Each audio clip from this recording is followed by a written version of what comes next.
लस आणण्यापासून तर आपण हे लसीकरण कशा पद्धतीनं केले आणि कोणती काळजी घेतली लसीकरणानंतर आपण काय केले हे पुढे सांगणार आहे नक्की बघा. तर नमस्कार, मी संग्राम. मित्रांनो, आज आपण लसोटा लसीकरण केले. ही लस तुम्हाला मेडिकलमधून बर्फामध्येच आणावी लागेल. व्हिडिओमध्ये जी मोठी बाटली आहे ते आहे डायल्युएंट. ते सुईने थोड्या प्रमाणात काढून घेतले व लसोटाच्या छोट्या बाटलीमध्ये मिसळवले. त्यानंतर पुन्हा लसोटाच्या बाटलीमधून हे सोल्युशन मोठ्या बाटलीत टाकले. यासाठी आपण इंजेक्शन सुई वापरली. त्यानंतर लसोटा मिक्स एकदम हळूवार करा. व्हिडिओमध्ये दिसत असेल अशा पद्धतीने फक्त खालीवर केली तरी चालेल.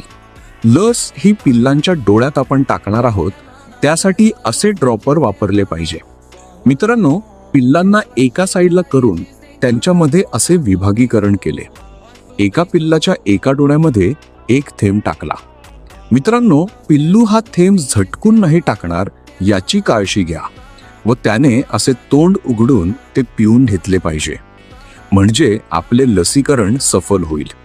लसीकरणानंतर नेहमी लक्षात ठेवा, पक्ष्यांचा स्ट्रेस कमी करण्यासाठी त्यांना गुळ पाणी किंवा मी वापरले मल्टीस्टार हे नेहमी करा. पुढच्या व्हिडिओमध्ये मी तुम्हाला सांगणार आहे ही लस देण्यामागचे सर्व कारणे. पुढचा व्हिडिओ खूप महत्त्वाचा ठरणार आहे.